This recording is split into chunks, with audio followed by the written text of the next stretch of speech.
Nshuti muvandimwe, reka ngusuhuze kandi ndakwifuriza kugira amahoro n'imigisha bituruka ku Mwami Imana.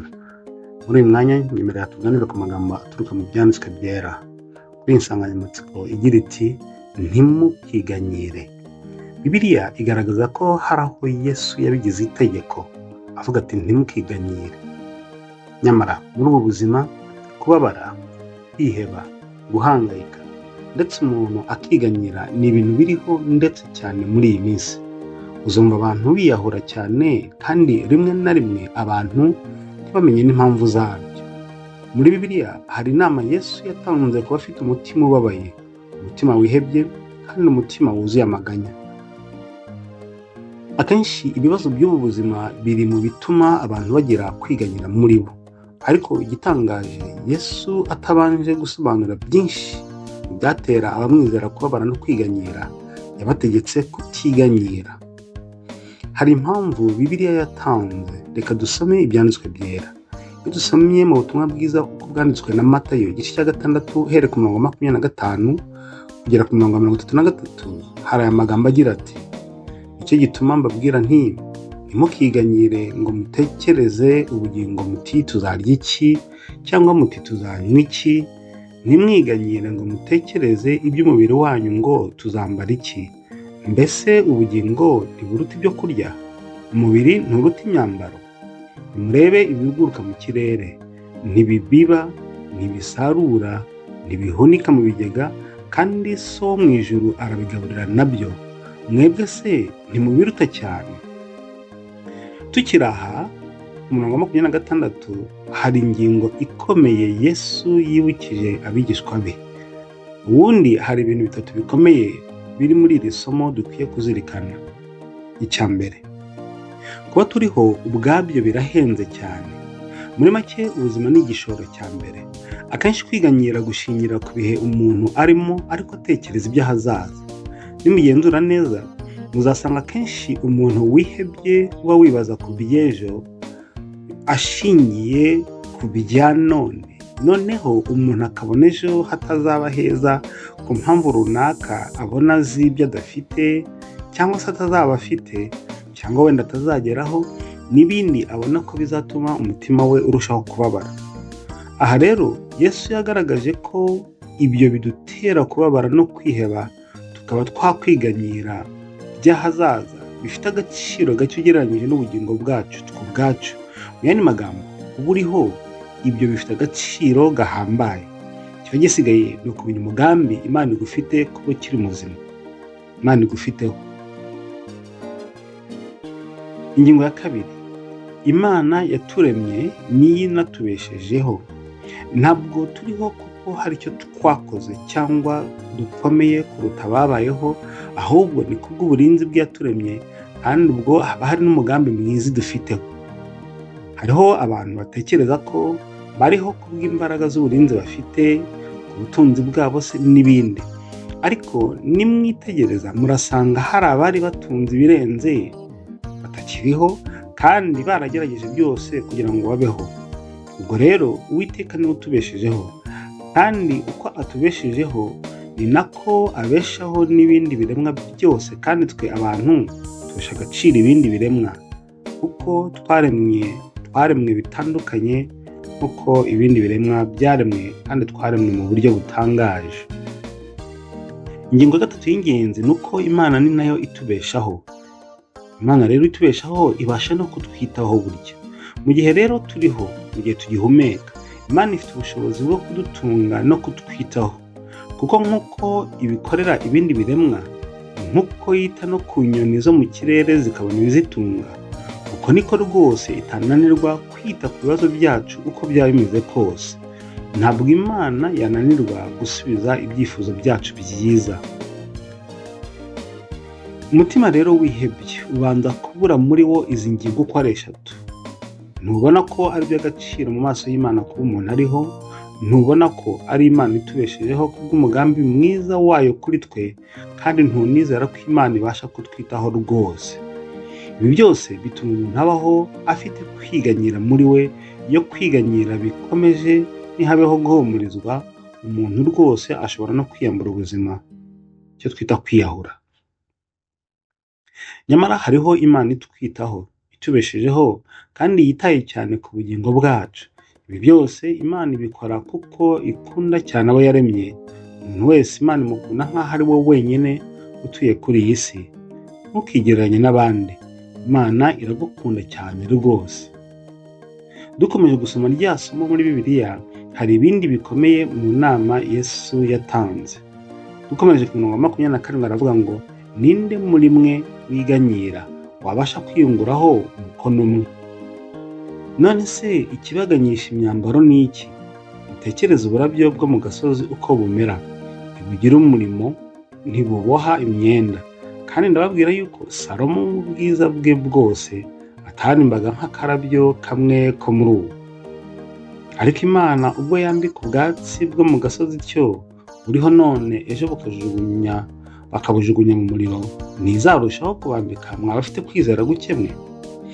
Bibiliya ivuga neza ko n'ubundi kwiganyira tubabaza umutima ntacyo bitwungura na busa. Ijambo ry'Imana rivuga ko nta kintu tubasha kwikorera ngo twiyungure ku mubiri wacu, ukubaho kwacu. Ni Uwiteka wenyine ubigena. Wa mugani, iyaba abantu bagiraga ubushobozi bwo kwirema uko bashaka, habaho ibintu biteye ubwoba rwose mu nyokomuntu. Ariko turabona ko byinshi mu byo tunahangayikira Imana ibikorera ibindi biremwa, ariko bikanashyira mu gihe gito nk'ikindabyo. Ubwo rero nitwizera Imana izadukorera ibirenze ibyo ikorera indabyo n'ibindi biremwa. Yesu yavuze kandi ko kwiganyira biterwa no kwizera guke, kutizera, bikarangira umutima wihebye, wuzuye amaganya. Ikintu cyose mu buzima cyagutera guhangayika, uzasanga ku Mana cyoroshye kandi yagikemura kuko igikorera n'ibindi biremwa bitagoranye.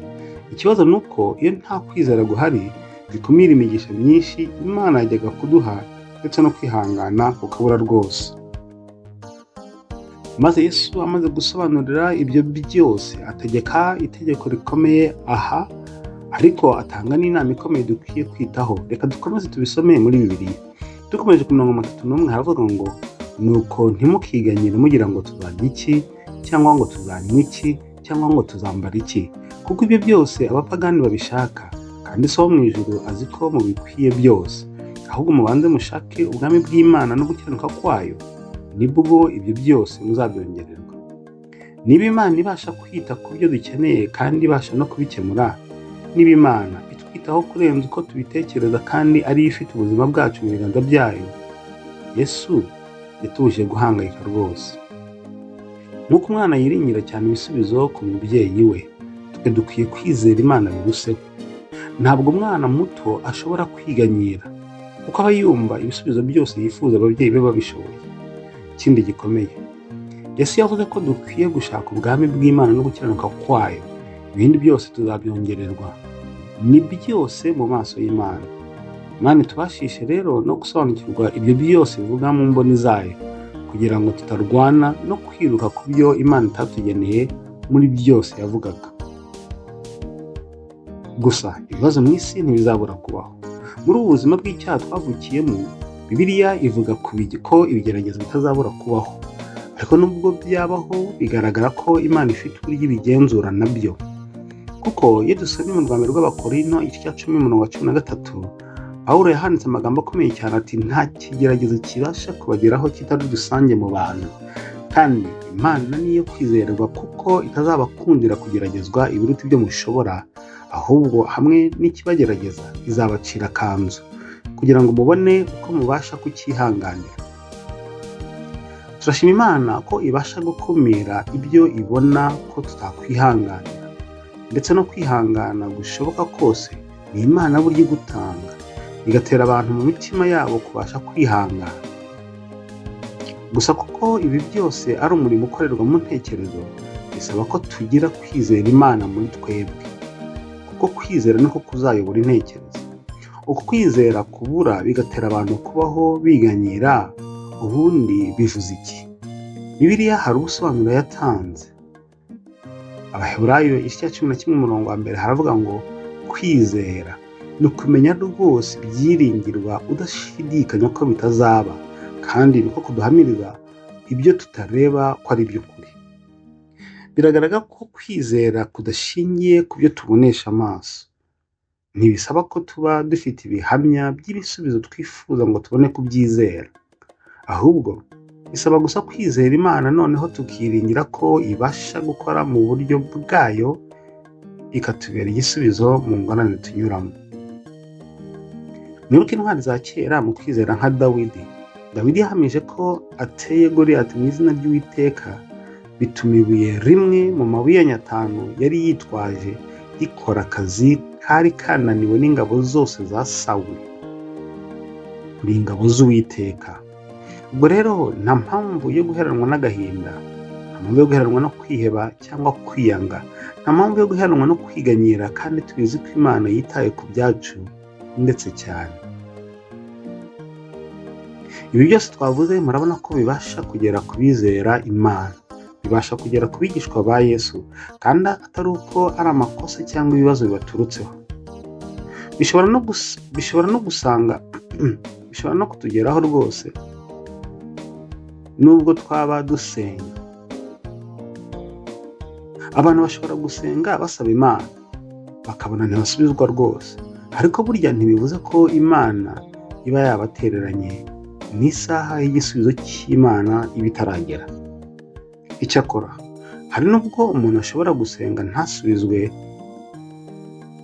Imana ibona yuko ibyo asaba atari byo bikwiriye, cyangwa se umuntu ashobora gusenga ntasubizwe, ahubwo noneho ari nawe utuma amasengesho adasubizwa. Imana ikifuza ko umuntu abanza gukemura inkomyi yishyiriraho we ubwe. Ibi Yesaya yabitanzeho umuburo. Iyo dusomye muri Yesaya igice cya 59 umurongo wa 1 n'uwa 2, hari amagambo avuga ngo dore ukuboko k'Uwiteka ntikwaheze ngo ananirwe gukiza, n'ugutwi kwe ntikwapfuye ngo ananirwe kumva, ahubwo gukiranirwa kwanyu niko kwabatandukanyije n'Imana yanyu, ibyaha byanyu nibyo biyitera kubiba amaso ikanga no kumva.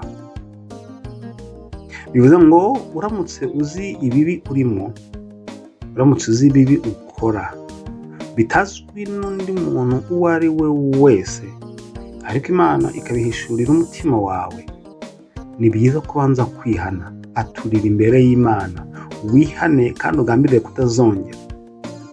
Ubundi rero ukomeze wiringire amasezerano yayo, ariko udafite umutima ugucira urubanza. Ntabwo ari byiza kugambira mu mutima gukora ibitandukanye n'ugushaka kw'Imana, ariko tukabisengeramo dusaba umugisha wayo muri ibyo dukora bidahuye n'ugushaka kwayo. Tugana rero ku musozo.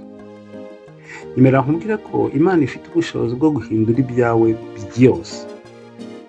Ndavugana n'umutima ubabaye, ndavugana nawe wumva hari ibiguhangayikishije, ndavugana nawe wumva wihebye, ndavugana nawe ubona nta muntu n'umwe ukwitayeho, ukumva wuzuwemo no kwiganyira, ngufitiye ubutumwa. Bibiliya muri Yesaya 53:18 kugera ku 19 haranditse ngo ibya kera ntimubyibuke, kandi byashize mwe kubyitaho. Dore ngiye gukora ikintu gishya, ubu ko kigiye kwaduka ntimuzakimenya. Nzaharura inzira mu butayu, ntembeshe imigezi mu kidaturwa. Muri ubwo butayu urimo, Imana ibasha kuguharurira inzira rwose. Aho mu kidaturwa, Uwiteka abasha kuhavura amasoko y'amazi ahembura ubuzima bwawe. Iringira Uwiteka aragutabaye. Si ngombwa ko ushakira mu byo ubona ikimenyetso cy'ibyo Imana igiye kugukorera, kuko Bibiliya yavuze ngo Imana izaharura inzira mu butayu, kandi izatsembesha amazi mu kidaturwa. Twiringire cyane yuko Imana ibasha kubikora. Iringire cyane yuko Uwiteka abasha kubikora. Twiringire ko Imana yatubera umutabazi, nubwo waba ubona ibintu bidashoboka ko watabarwa. Hari Imana mu ijuru igukunda kandi kwitayeho, ifite ubushobozi bwo kugutabara. Ndagusabira cyane ngo Uwiteka aguhire. Imana yo mu ijuru iguhe umugisha, Imana yo mu ijuru igukomeze, Imana yo mu ijuru iguhe imbaraga kandi kumurikishirize mu maso hayo heza, kandi Imana yo mu ijuru iguha amahoro y'umutima ibyo ngusabira nanjye nisabira mu izina rya Kristo Yesu umwami wacu. Amen.